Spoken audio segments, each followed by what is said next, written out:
Welcome to the Counselor at Large debate. I'd like to begin with introducing our candidates. We have Michael Henry Ossing, Sean A. Navin, Kathleen Diane Roby, who's the Vice President at Large Counselor, Mark A. Orem, at Large Counselor, and Scott M. King. And I'm sorry, Michael, it's Michael Ossing, President at Large Counselor. But before we begin, I'd like to just go over the format. Candidates, you will each have 2 minutes to introduce yourselves. The first round, you will each be asked questions by our panelists. You will have 1 minute for your response and 30 seconds for a rebuttal. The second round, each candidate will choose another candidate to ask a respectful question. Again, 1 minute for your response and 30 seconds for your rebuttal. If there is time after this segment, we will go back to the panel for additional questions. At the conclusion of the debate, all candidates will have 2 minutes for their closing statements. And I'll probably do it in kind of reverse order than I start you out in the beginning. I ask each of you to be concise with your answers and respectful of your time and each other. Emily will be timing, and she will have the cards there, and if you just glance over, she will tell you how much time you have left in your response. So let's begin with, we'll start to my right, Scott. Okay. I'm honored to sit before you as a counselor for City Council at Large in the great city of Marlborough. Marlborough is not just my home, it's part of me and my family. I was born in Marlborough Hospital and have been a proud resident here my entire life. I walked the halls of Marlborough High School, Marlborough Public Schools, and I also earned my associate's degree in criminal justice. My roots in the city run deep. Family has always been central to my life. I've been married to my incredible wife, Kristen, who's in the audience, for 31 years. Together, we've raised 2 daughters who attended Marlborough Public Schools.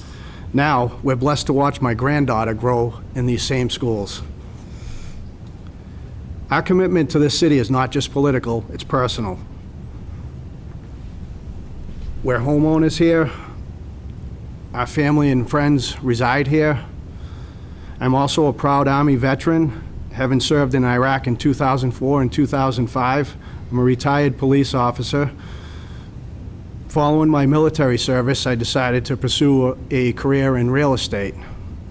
I'm currently working as a real estate agent.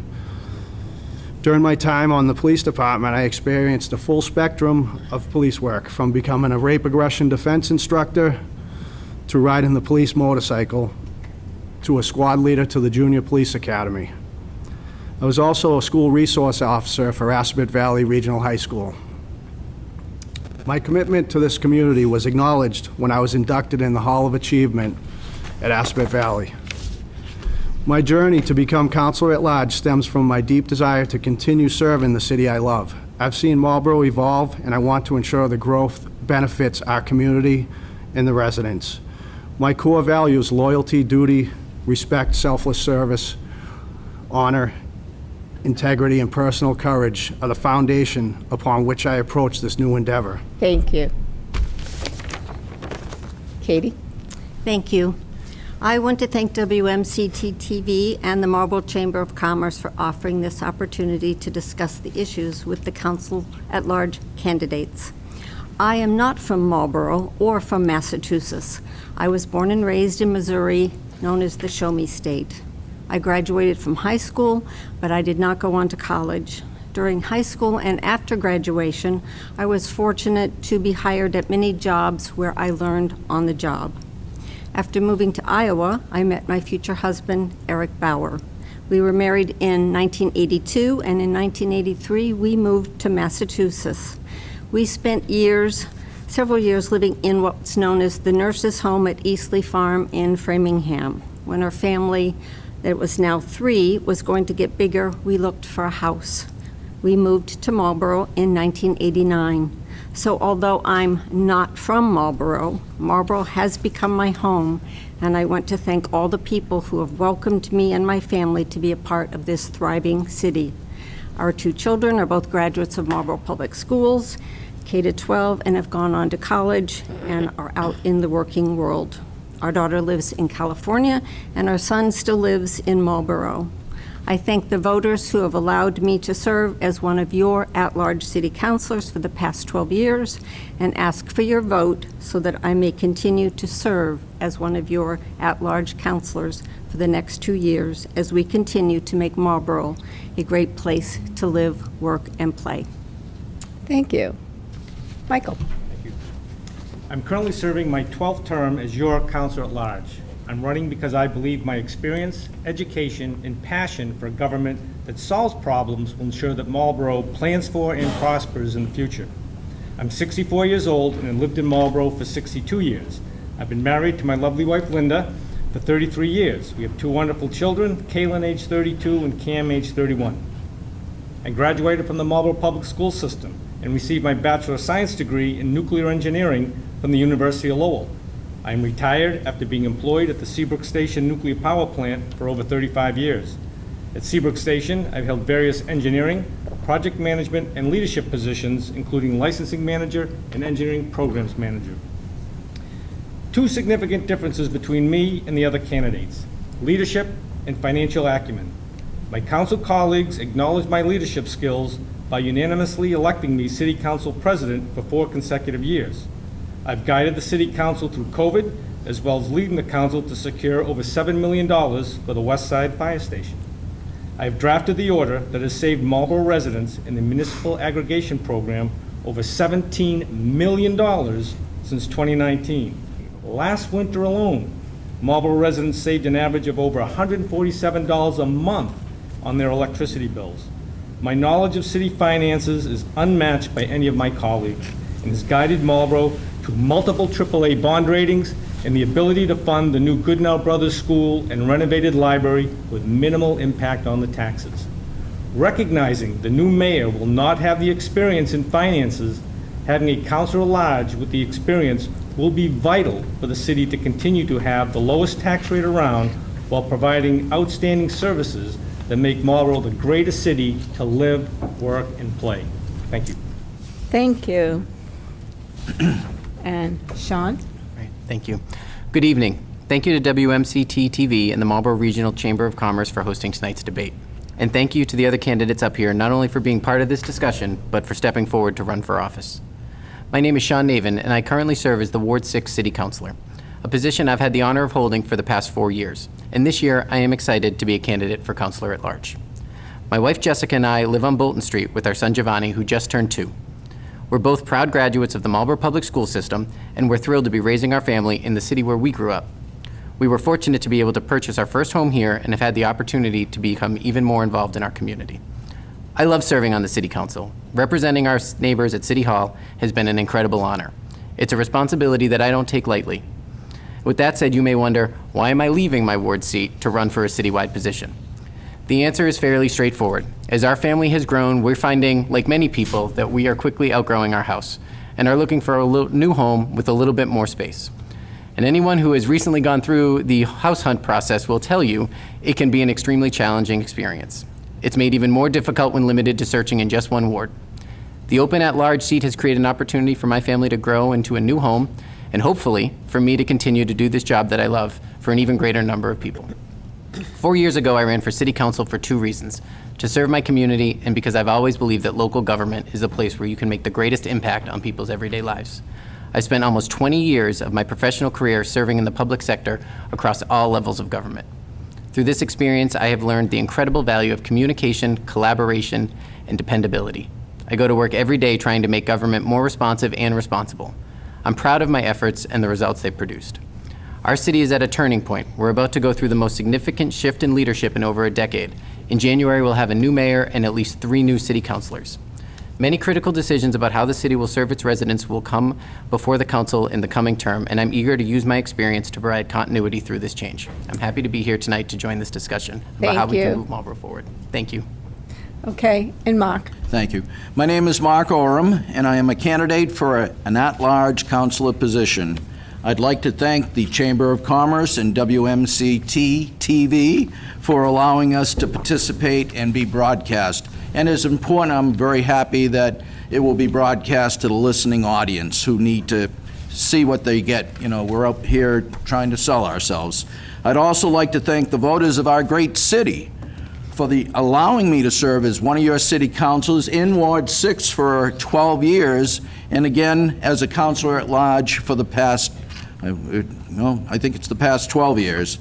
The experience I've gained, both in my opportunity to be a local ward councilor and an at-large councilor, and my background in environmental and public health, has allowed me to offer our constituents the needed representation for the many needs in our city. My family and I have resided in Marlborough for most of our lives, and we appreciate the many assets our city offers to our residents and businesses. I was educated in the Marlborough school system and continued my education at Framingham State College with a bachelor's in food science, and went on to get my master's at Boston University in public health. Our family has resided in the Fort Meadow neighborhood, and our children have grown up to be adults. And they went to Marlborough High School and all the Marlborough school system, and I'm glad to see they've excelled with the school system that we have here. We always need to improve our school system, though, and I'm always willing to support our educational system. I've been a long-term member of the Marlborough Rotary Club, and as Rotarians, we provide resources to the needy, improve our local resources, and provide scholarships for our students. I have served on the City Council subcommittee and all the city subcommittees, City Council subcommittees, and as a member of the Finance Committee, I continue to be committed to the management of the needed services for our community. Thank you. Thank you. Okay. Now over to the panel. Who do we want to start? Want to start with Scott? Okay. It's up to you. Work our way down. That's You what got we're thinking. Okay. Then Scott, what are your most important issues facing the city, and how would you address them? Well, most importantly to me is the condition of the roads right now, the buildings that are being built, a lot of the things that I cannot change because they've already been voted on. So moving forward, I think we need to look into the school system, the population of it, and what impacts the building that we're doing are going to have on that.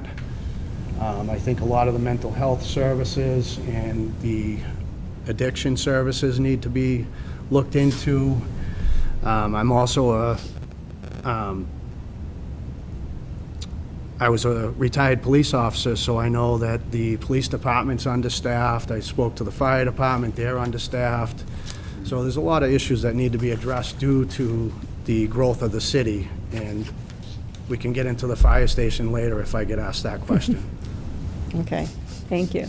All right, Katie, as the Vice President of the City Council and at-large councilor, what are the most important issues facing the city, and how do you plan to address them?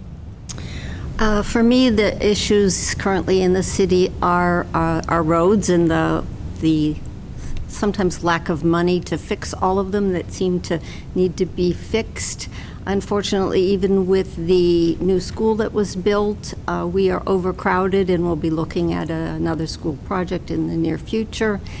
And I think our aging population is also a concern. As a city councilor, we can work on some of those issues to make sure that there's funding for roads. The school project will be before us, I would assume, and we always support the senior center with their needs. Thank you. Mike, as the President of the City Council and at-large councilor, what are your most important issues that you feel are facing the city, and what do you plan to do about them? Thanks, Bob. To me, the most important issue is always city finances, because without the city finances, you can't fix roads, you can't build new schools, you can't put more people on the police force or the fire department. So having a good control and a good handle on the city's finances is key. So what does that mean? That means you have to have development to help offset the increase in budgets. And we want to be able to keep the taxes reasonable so that the folks that are here can stay here. So my primary focus as a city council president has been making sure the finances are in place so the city can continue to thrive and survive. Thank you. Sean, as sitting councilor in Ward 6, what do you see as the most important issue for the city, and how would you address it? Yeah, thank you very much. So As the Ward 6 City Councilor, we have seen quite a bit of the concern around growth in our community. And as the President just highlighted, the best way for us to, come up with a predictable, reasonable tax base is to have economic growth. But I think the most pressing concern that we're currently facing is how do we address that growth and how do we make it reasonable? And how do our economic development policies evolve in a reasonable way? Because with the growth comes the impact on our city services, on our roads, on our school system. And how do we make sure that we are moving forward in a way that supports our taxpayers, but also protects them from the services that we're already trying to provide? Very good.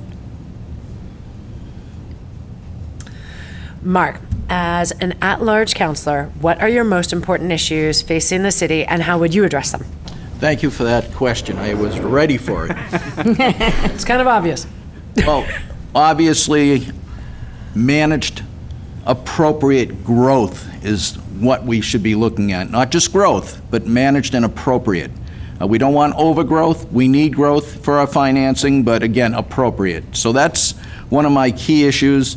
As a city council, we work all together on finance, especially finance committee members. So it's not a one-person show out there at the city council. We all work together. Financing obviously is most important. So it's a group effort, and we have to continue to work that way. But the other thing that I just spoke about at our city council meeting on Monday, affordable housing. And this isn't just the word affordable for maybe what many people consider low income. It's also for our own children who can't even live in our city anymore, people looking for a new house. It's not all that affordable. So I think affordable housing has to be approached, and we have to continue to request it from the developers. Thank you. Okay, so this is a question to General each one.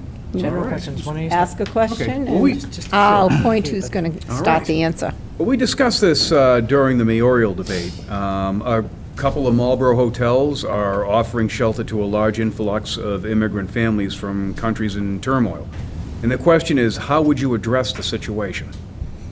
Mark? Yes, and well, first and foremost, when I heard word of that, I think it was back in July, our congresswoman from the U.S. Congress was in town. And I brought it to her attention immediately that we're going to need to see money trickling down from the federal government to the state government to the local government. And when I said that to her, obviously now our governor here in Massachusetts has already brought that concern up. So having the resources, we can't be inhumane to these people, but we as a city have to make sure we're getting a fair amount of the resources that are needed to support these people within our schools. What it might be too is, we live in a great community, there's already a coat drive because they're not familiar with the winter. But we can't be inhumane, but at the same time, we're going to need resources from levels at the state and federal governments. Thank you. Thank you. Sean? Thank you. As the parent of a young child, and my wife and I kind of wake up every day trying to figure out how we can, manage being new parents and trying to keep everybody safe. I can't imagine what the situation has to be like where these folks have come from in order to pack up and leave their families, their cultures, and journey here. So I am very sympathetic to the plight that they have gone through, and do feel that we should do everything we can. That aside from what we're looking at, you can still be, welcoming and want to help people, but at the same time have concerns about what our resources are and how we're going to pay for it. We have already welcomed people to our community, which is incredibly important. What we need to do now is continue to work with our state delegation and with the federal government to find out ways that we can help manage this crisis. Thank you. Michael? So this is a failure of our state. We're the only state in the union to have a law that allows housing for folks. The only one, right? And so now it's free housing when you come in, and now the governor's capping that at 45,000 people. So the law of unintended consequences. The spirit of the law is good, but it was never intended to house all the immigrants coming across into the country. And so it's an extreme failure. And so what does that mean? That means someone has to pay for it. So who is that? So that's the person that on fixed income, just like the folks that are working, then gets saddled with these bills. So It's got to go back to the state to fix that law. They can fix it instantaneously if they will get the courage to just vote and say, hey, we've got to put a stop to this. It's not right. Thank you. Katie? Thank you. It is unfortunate that the immigrants that have come into the country that are housed in Marlborough are being talked about as a different kind of group that needs help than the other residents that can take advantage of the right to housing. I think in the city of Marlborough, we're fortunate that we have many civic organizations that have stepped up with funding and with donations and offers to help with the people that are here. Our school system has been wonderful. We still need translators. That is a big issue. I think that the request of the governor for money to reimburse cities and towns is being heard and will be taken care of. And I think that a cap is, I'm not sure how it's going to work, but we will see in the future whether our numbers increase. Thank you. And Scott? So, in the service, I was in a lot of, in another country, Iraq. I was in a small village several times, and I was with a lot of the population there who were less fortunate and whatnot. And as we were going to the village to visit with them, we would help them out, give them things and whatnot. And as the time went on, they started helping themselves and working and finding jobs. Unfortunately, while they're here now, the immigrants that are here now, we need to empower them and get them on the right track so that they can start taking care of themselves, because unfortunately we have to embrace it because it did come from higher above, and hopefully they help with the funding and we can get through this and empower them so they're here so they can start being a better part of the community. Thank you. Okay, next question. The state is mandating each MBTA community, of which Marlborough is designated as one, produce additional housing. Residents are uncomfortable with the level of development in their backyard. How do you balance those two challenges? Michael? Sure. So the housing bill is requiring, I think, 1,750 units to be placed in Marlborough per the new rules, all right? Folks don't like growth, I understand that. The city needs growth in order to survive. The last 4 years, this council's approved 3 projects and not one has come online. They'll be coming online in 26, 27, 28 because it takes time. So you have to have a feeder system in to be approving projects so that the timeline that comes in, they'll be able to support the new growth. The projects that are coming in now, Phase 1 of the Green District, Avalon Bay, those were all projects approved by councils in 2017, 18, and 19.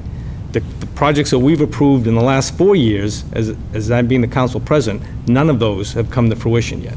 So it's having that balanced growth. So we are going to be saddled with 1,750 houses that we're being mandated, and we're currently working on a plan to figure out where those will go. Thank you. Katie? Marlborough is considered an adjacent community under the rules of the MBTA housing, which means that we are a little less strict than some of the cities that have MBTA stations or bus stations who are supposed to be putting that new housing around those. Marlborough is fortunate that we can figure out where we want that housing to go. The big issue is that the housing has to be by right. We can put in that they are affordable up to a certain percent. It's the issue of figuring out where they go. We did get a grant that the city solicitor used to give us a recommendation. If I'm reelected and can serve again, I will be spearheading another group that can take a broad look at the city and figure out if there are other areas where we can do this. Scott? So the housing projects that are going up now, as I'm watching them, a lot of the contractors coming in are using the senior housing, the over 55 developments. They're going after them because they feel that is a guarantee to fill them with, and using the saying that, oh, they'll retire and move out of their house and make more housing. Well, unfortunately, all the contractors are the ones that are benefiting from it because the rents are so high that the regular two-family homes in Marlborough can't compete with the new housing that's going up because the rent's twice the amount. So we need to figure out a way to get the housing prices, the rental apartments lowered, and unfortunately, it may mean building more housing so that there's less demand because the demand is raising the prices. Thank you. Mark? Thank you. With the MBTA and the state legislation, it needs to be reviewed. We're not even near the train station. You gotta go all the way to Southborough or Ashland. And I know we're a committee outside of the area, but we don't even have direct access to it outside of a bus that goes there once in a while. So I think that legislation needs to be reviewed. It was just talked earlier how some forms of state legislation need to be changed. And this one, I think, is a burden on communities that are outside of the MBTA direct access to a train station. I can see it in the towns that do have train stations. And again, you know, we have to look at what was just mentioned about affordable housing. We just heard on Monday night at City Council from some hillside representatives in questioning a developer how much it would cost to get into their units. $400,000 to $800,000. Again, try to sell your house for that. Usually, as the person said, you're trying to make some income. You're probably just going to break even if you do. Thank you. Thank you. And Sean? Thank you. I'd certainly share folks' frustration about the designation of being an MBTA-adjacent community when we do have to drive to a train.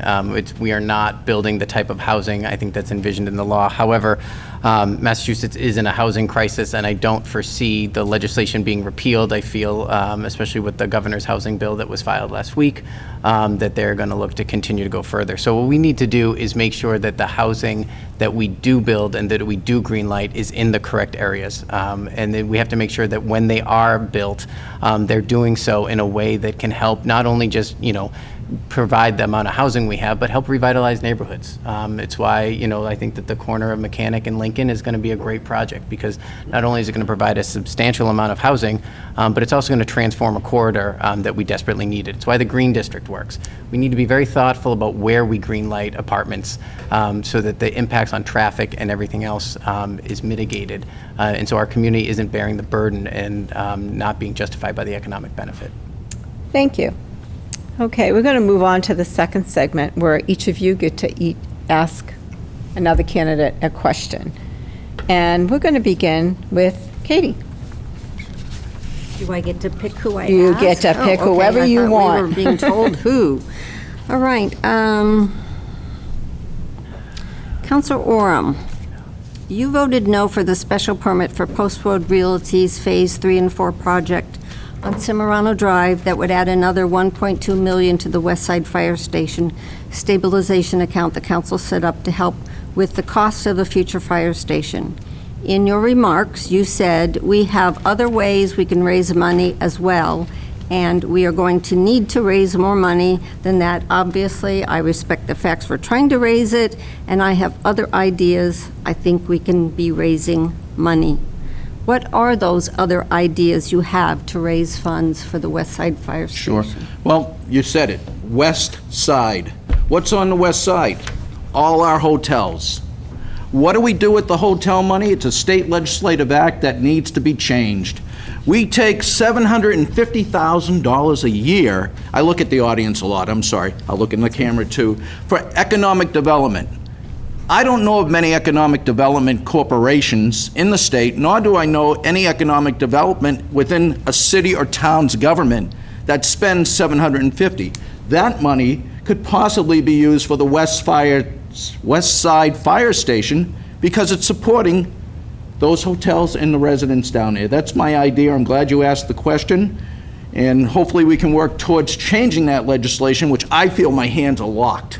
When the previous city council made this decision, they locked our hands to how we use our taxes in the hotel taxes. So I think it can be changed, and that would definitely move money right towards the fire station. You look at the amount of money we spend on economic development, it's got to be over 10 times 500, at least $5 million. Thank you. Thank you. Thank you. Scott, Can you who would ask you the like to question? ask? This is for Mr. Ossing. The electricity rates, that contract is ending. I'm just, thank you for doing that. As a resident, I appreciate it.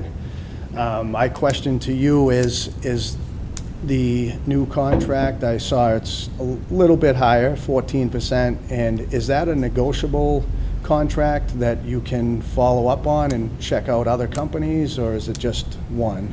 No, so, great question, Scott. So Marlborough, per the municipal aggregation contract, a program, we go out for bids. So we actually solicit bids from various energy suppliers and get pricing for contracts for various lengths, for various renewable content. And so we got the best price we could. If you go on any of the websites for the suppliers right now, our 14.15 cents is lower than almost everyone else that's got a municipal aggregation program. And the benefit to the resident is the National Grid rate, starting in November, is going to be 18 cents. So the homeowner is going to continue to save money over $24 a month during that winter rate that's in effect. So, you know, no one likes paying electricity, but we're meeting the intent what the city council said, which was be less than National Grid, and we're doing that. So I think the residents will be pleased with that. Thank you. Thank you. Okay, Mark. Okay, well, you know, I know the answers from most of my fellows that are already serving, so, Scott, I hate to put you on the spot, but I'd like to know your side of this. Today, I just went to a community health assessment. It just came out from the Metro West Health Foundation, and one of the things is the built and natural environment. And it supports more trails and walking spaces and getting out in the woods. It's been proven that it's excellent for reducing stress. Maybe we all need to take a walk in the woods sometime. But would you support additional area, well, first of all, would you support responsible growth by not voting for areas that may be taking up some of our natural resources, such as our stormwater management areas, watersheds, and support further recreational areas? So I'm a fan of the recreation areas as long as somebody actually uses them. I walk the rail trail almost daily with my dog. And it's funny that you ask about the trail, and there's a trail going right in between me and my neighbor's house. So I've accepted it. Not many people frequent the trail, and I've noticed that while I'm on it. And I've been there in the morning, at night, in the afternoon. So I would support it as long as the public, and that would be a question for the residents, and actually get feedback from the residents, as far, not just one group of people, but the whole city, and make an access for everybody has an opinion. Because there's a lot of trails that are made now that are not in use. And if I may, and I had a little advantage, Scott and I had a chance to talk about this earlier, but I respect that, and I hope the city will work with your neighborhood to make sure there's parking for that trail, make sure it's publicized properly, and I believe you said a crosswalk. Unfortunately, it sounds like that wasn't vetted with your neighbors, but thank you for your answer. Okay, thank you. Sean. Thank you. President Ossing, this question is for you. As has been noted, I think on all of our talking points and in all the news coverage, we will see a new mayor for the first time in 12 years this coming January. With every administration, there are opportunities for change. As Councilor at Large, what changes would you like to see in a new administration? I'd like to make sure the new administration sets up weekly or bi-weekly meetings with the city council president, whoever that may be, to make sure that the known items that are on the mayor's agenda are openly communicated to the city council. I think that open communication is key. We've seen it work extremely well at times while we're on the city council, and I think that's key for whoever the next mayor is, to make sure those open lines of communication between the city council and the mayor's office, so that we know what topic is being what's coming down, so there's no surprises, and how we respond and what the plans of the council are. So that's key. Okay, thank you. And Michael. Thank you. This one's for Mark. I expected that. There you go. You've been on the city council for 24 years. That's correct. What is the most significant piece of legislation you have initiated and obtained city council support of? Well, if I can first correct what I said earlier, I've been on the city council for 12 years as a ward councilor and 10 years as an at-large, so 22 years, and I'm hoping it'll be 24. But getting back to what was the most important, What was the most significant piece of legislation you've initiated and obtained city council support of? you know, I work in public health, and back in, I believe it was 2014, I was reading a newspaper article where I was watching my daughter run for a race, and you got all day to wait for that moment. But back to the situation, I was reading about the fact that Narcan had saved someone from in Boston, or vice versa, from a police officer who was on call from Brookline, or Brockton, so I presented it to the city council, and there was a lot of bad vibes I got. No, you can't do that. You're going to make Marlborough look like a drug city. Well, you know what? I got the chief in there, the police chief, the ambulance service, and the fire chief, and they supported having our public officers carry Narcan. That was my most important legislation of any time. Thank you. Okay. Now, for the second round, moving on to the next round, we're going to start with Michael. Thank you. This one's for Scott. Scott, it's kind of a two-part question. Have you been following the city council meetings? Yes. Okay, no, that's good. I wasn't sure if you were done. No, it's all right. No, that was the yes/no part of the question. That's how I came up with the electricity question. So can you provide any examples of how you would have voted differently than some of the votes that the city council has taken? Something that you're either happy with or not happy with on the council? I wasn't very happy with the procedure of the garage at the corner of Main and Mechanic Street when they were trying to open up the garage beside it. My biggest reason for it is I'm familiar with the business. He's always kept it really nice. It seemed like a really drawn-out process, and they put him through quite a bit to eventually come out with the same outcome that should have been handled sooner, in my opinion. There's a couple of other things also, but that's one of the main things that stick out to me. And also the other night about the Sassaville, the over 55, that they were putting to the council about building the over 55, and their comments about the residents retiring to move in there and opening up more housing, and didn't seem too accurate to me. Thank you. Okay, Sean.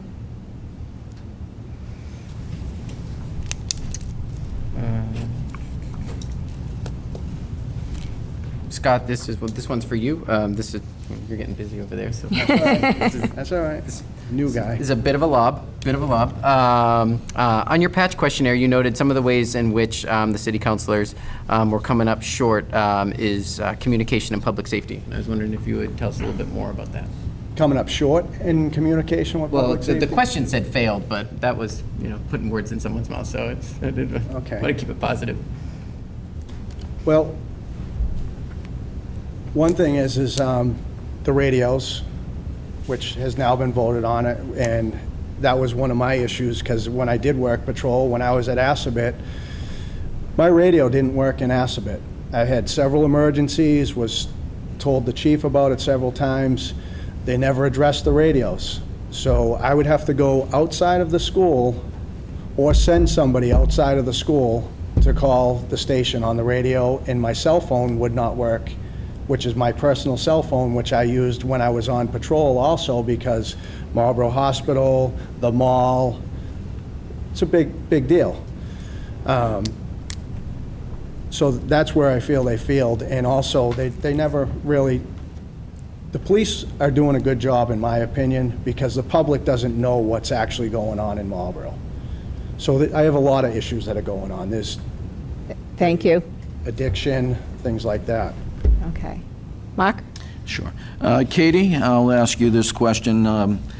In the past 2 years, and as a ward councilor, I respect what they go through. There's a lot of work when you're a ward councilor. There's a lot of work as an at-large councilor too, but especially a ward councilor.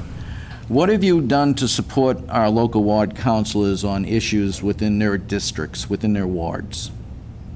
I think all of the at-large counselors consistently pay attention to the opinions of the ward counselors. There are eyes and ears for what's happening within those wards.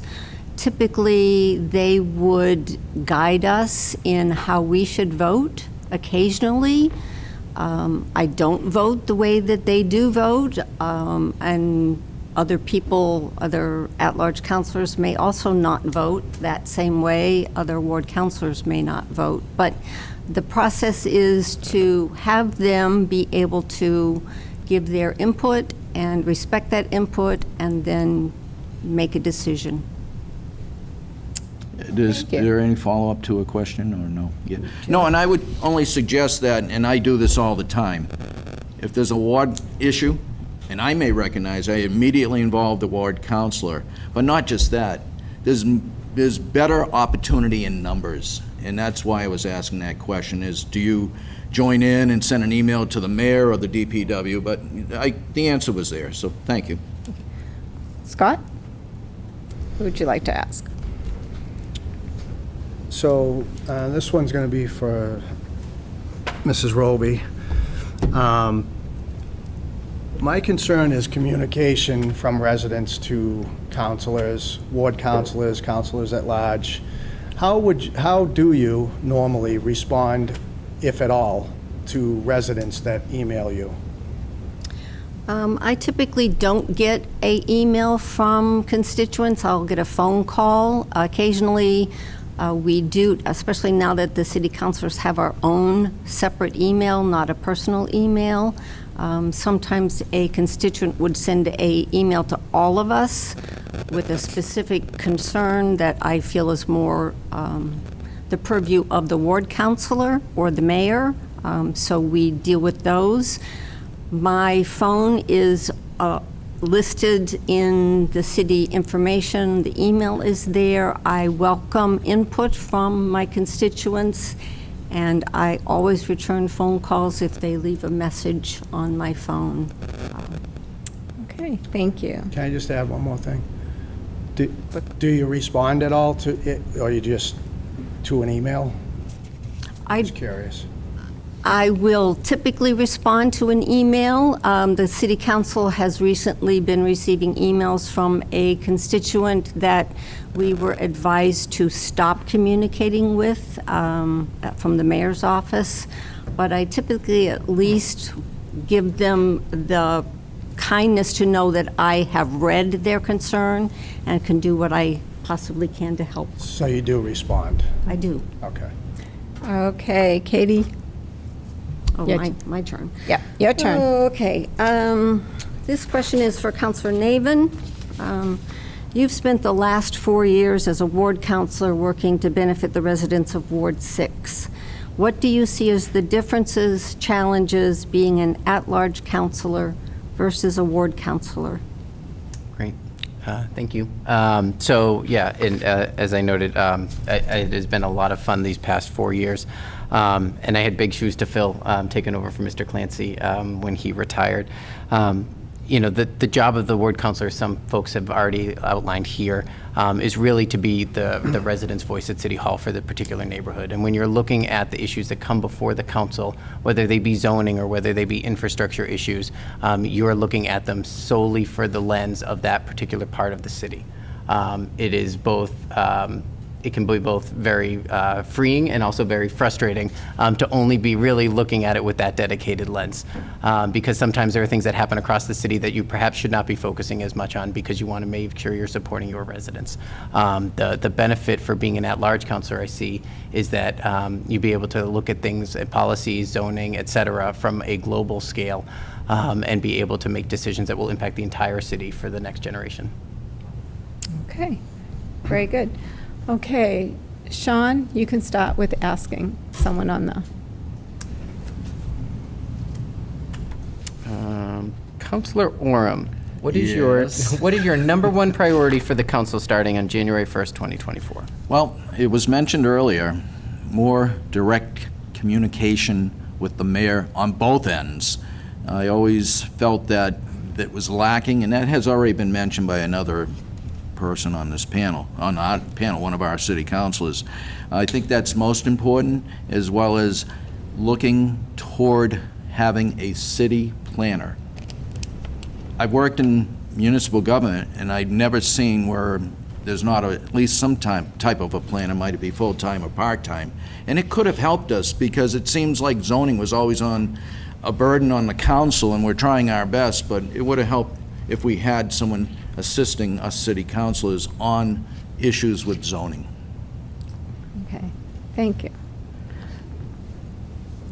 Mark? Oh, so with that said, that was my question, actually. I led into it. With the changes that we're proposing in zoning, we had quite a interesting evening at the city council meeting with debates from people that were previously on the council or in the chamber supporting what was originally proposed. Now, I wasn't on the council then, but maybe I was at the end of it, but it got proposed around 2012 to 14.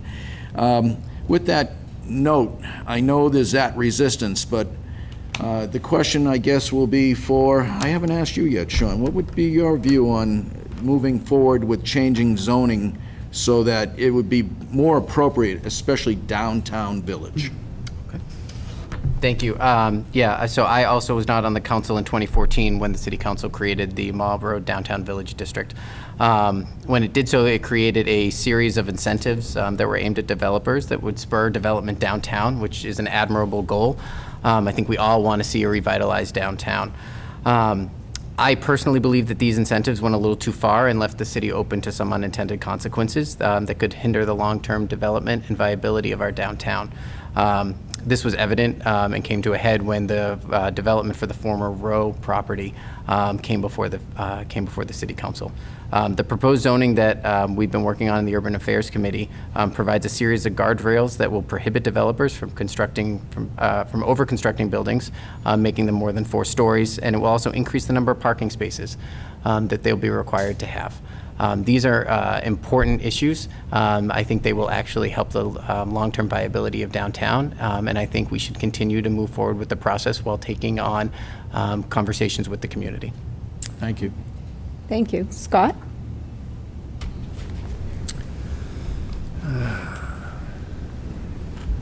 Sorry, Mr. Oro. You don't be sorry. I like to talk, actually, so. Well, my question to you is also similar to the last question. How do you communicate with the residents when you receive an email? What I do is I always include our city council secretary. I'll send out notice. First, I'll call them, find out what the issue is. But then I'll find out who the ward councilor is if I don't know. And then I'll send out an email to the representative, whoever it might be. Although the mayor frowned on us communicating with department heads. Do you believe that? That was wild. I said, and I've been serving for a long time. I've never seen that happen before. But I still communicate with department heads. And so I would send a collective effort with the city councilor and the secretary, so she has a record of it, with the department head, so we could try to get the problem resolved. We're here to serve our residents. We're not here to not help them. So, we need to move forward. Now, if it was something that involved money, the mayor would probably be involved as well. I'd include him in the email. And that's gets the ball rolling to help the resident. Thank you. Thank you. Katie? Back at me again, huh? Back to you, huh? All right. Counselor Ossing, Yes. I've heard it said that there isn't a special permit housing plan that you would not support. Is it true? And if so, why? No, it's not true. I voted against the 57 Main Street project, one that got everybody all riled up on, and I did not support it. So the answer to that question is no. Okay. Short, sweet. Yes. Okay, Michael, your question. Keep going? Okay, Katie, do you believe the MEDC provides a valuable service to the city? I do believe they provide a valuable service to the city. I sometimes wish that they worked more with the city council and included us. I know the president of the council sits on the MEDC board. I do wish there was some more communication between what is happening rather than us getting minutes months later to find out what they've been discussing. but their purpose is very important to the city, what they do for the businesses in the city, being able to bring commercial businesses to make sure that that low tax rate for the residents can stay low because of the growth that they are providing for the city. And I really think that was why they were formed back when it was the 2020 or 2010, that their purpose was to bring economic development to the city, and they're doing a great job. Can I rebut? Sure. Add more? So MEDC has basically been the reason why the city's taxes are low. They've done a phenomenal job bringing in business into the community that have contributed to the low tax rate that we have. And the other services that they provide that the city council doesn't take advantage of that they could is planning services. That's why we do not need a city planner in the city. I'll state that right now. Thank you. Okay, thank you very much. All right, do you want to move to closing? Okay, thank you. Due to time, I think we're going to move on to your closing statements. And I said before, we're going to go in reverse order. So, Mark? Well, thank you, You Darlene. get to start. Thank you. And knowing the time is being checked here, I'll just say that Marlborough is a terrific location. It was mentioned by a previous debate that we have water, we have sewer, and we have access to some great highway systems. And going to mass municipal meetings, it's been said that businesses are attracted to that type of situation. Even if your taxes are higher, they want to be where there's water, sewer, and access to highways. So it's not all about MEDC sending them in. It's about us. We're in a perfect location. We're the star on the map in Massachusetts, in my view. And the other note I wanted to make in my closing is that the council works best when we work collectively. I know it was mentioned that I did this, I did that. Well, we all know we work best when we work collectively. And with that, the growth of Marlborough needs need to be carefully voted by the City Council. I've kind of mentioned that. I will continue to promote appropriate growth and consider the various needs of increased growth. I take into consideration the impact on the proposed developments, such as Lincoln and Mechanic. That's going to be a traffic nightmare. You wait till the 200 and something residents are there. It'll be a nightmare. And to make sure the neighborhoods are protected. I think they need a voice in all this. We got to consider parking, which that Lincoln Mechanic had the parking, but some Main Street projects don't. Serving as one of your city councilors at large is a privilege. It is a privilege, and my voting record shows my concerns and support for our educational resources, elderly services, and our safety needs. I have always and will always bear my allegiance to our community residents. They come first. They're out there voting for us and trusting us with what they wish to have us do. Again, I will offer my experience and my professional background in public health and leadership. I've taken leadership courses, and I've taken up to 6 masters in public administration to serve our residents. With that said, I request your vote to allow me the privilege to continue to be one of your city councilors at large.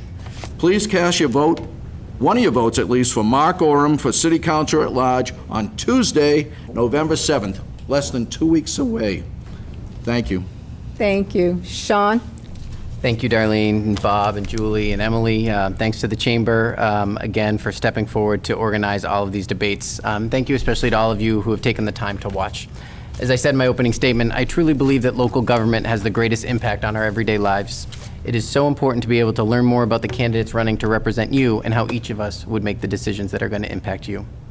Since first pulling papers to run for councilor at large in May, I've had the opportunity to engage in countless conversations with folks in our community, while knocking on doors, making phone calls, attending many of our community events, and even while grocery shopping.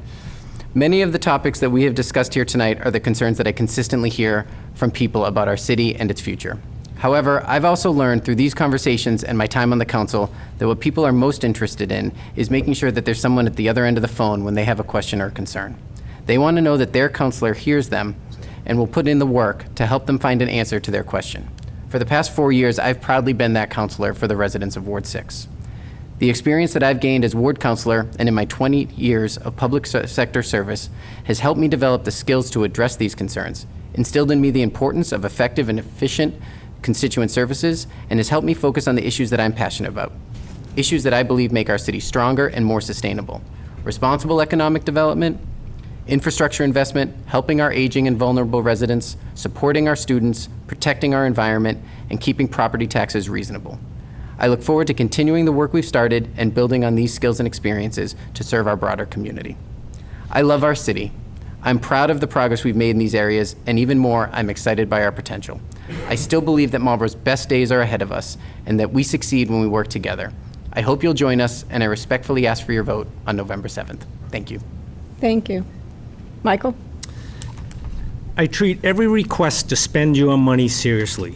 I have the ability to say no, like 57 Main Street, and not rubber stamp every request that comes down from the mayor or the city council.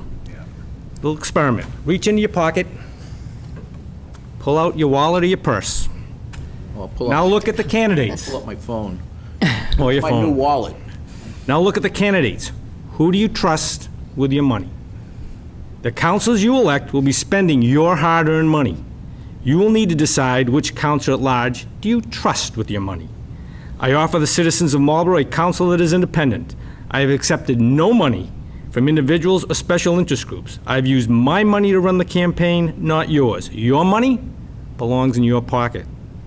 This enables me to focus my energies on what is in the best interest of the city and not returning political favors or debts.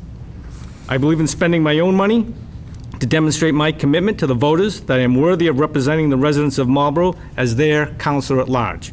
My peers like spending your money. The city will be entering a new chapter this year, or next year, with a mayor that does not have the financial background or leadership skills Marlborough residents have been accustomed to. Recognizing the new mayor will not have the experience in city finances and leadership skills, having a councilor at large with that experience will be vital for the city to continue to have the lowest tax rate around while providing outstanding services that make Marlborough the greatest city to live, work, and play.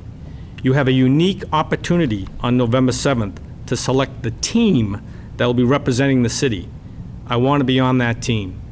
Please vote for Michael Ossing, Councilor at Large, on November 7th.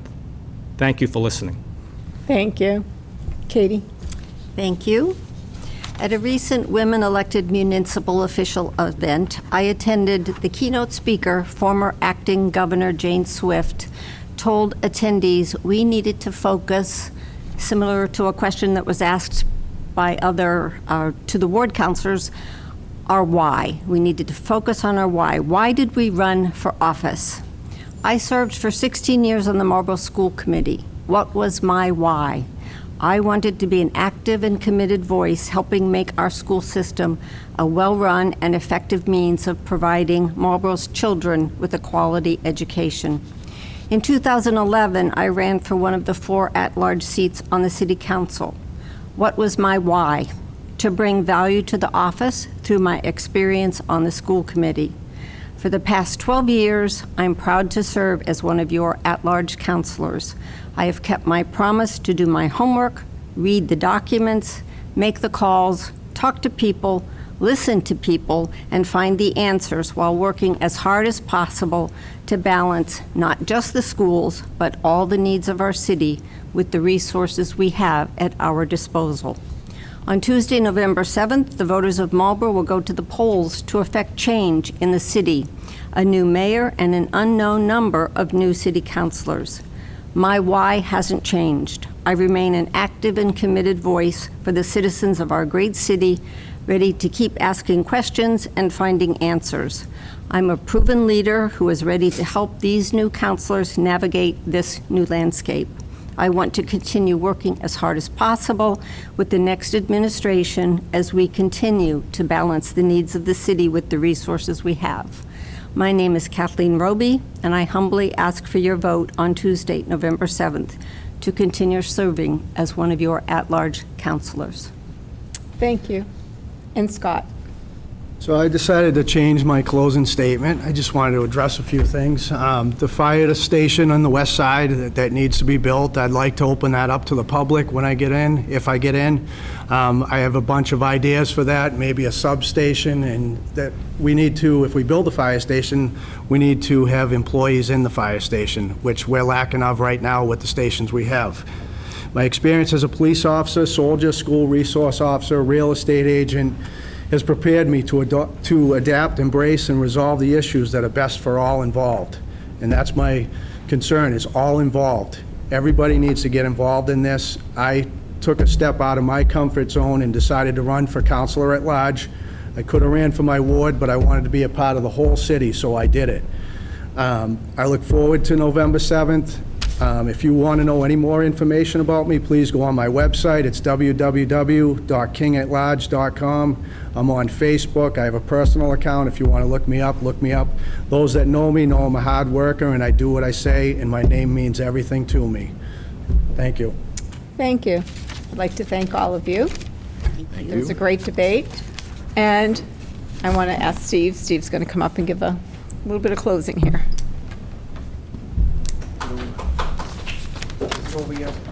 We didn't get a big applause, that's not good. Thank you. Before I wrap up this debate session, I wanted to make a couple of announcements. First, the early voting will be available for 1 week prior to the municipal election, scheduled for Tuesday, November 7th. Marlborough residents can early vote at City Hall, 140 Main Street, during the following times: Saturday, October 28th, from 9 a.m. to 3 p.m., Monday, October 30th, from 9 a.m. to 6 p.m., Tuesday, October 31st, from 9 a.m. to 4 p.m., Wednesday, November 1st, from 7 a.m. to 4 p.m., Thursday, November 2nd, from 9 a.m. to 4 p.m., and Friday, November 3rd, from 7 a.m. to 4 p.m. Of course, if you have not made your decision with respect to our mayoral candidates, I certainly recommend that you tune in here next week, Wednesday, November 1st. We'll be holding the mayoral debates on WMCT-TV right here again, and we certainly we ask you to tune in if you haven't made that decision. Additionally, we have had requests from people in the community to ask questions, to provide questions for the mayoral debate. You can do so by submitting them to marlcham, M-A-R-L-C-H-A-M, at marlboroughchamber.org. We obviously are not going to be able to have all the questions asked, but certainly we welcome your input, and we'll do our best to put those questions in front of our candidates next Wednesday evening. In closing, I want to thank our candidates, both from at large as well as the ward candidates, for being here and presenting their sides of the story and how they plan on supporting the city of Marlborough. I want to thank our panelists, as well as our moderator, Darlene, and of course, Emily, our timekeeper extraordinaire. One of the things I would like to say in what I've been watching this tonight is as a son of a veteran, I'm immensely appreciative of the support that the ward councilor candidates have offered, as well as the councilors here have offered for veterans in our community. It is something that I am proud to be a son of a vet, and also proud to be a family member of several veterans, cousins, uncles, that type of thing. Interestingly enough, November for the Marlborough Chamber is Veterans Month. It's not just a Veterans Day that we're celebrating. We talked about the Veterans event on November 9th. Certainly I encourage anybody who wants to support our veterans to please look at our events page of the Marlborough Chamber website, marlboroughchamber.org/events. Register for that wonderful event at the American Heritage Museum in Hudson. It's a great way to honor our veterans. But additionally, I'm calling for veterans to share their stories.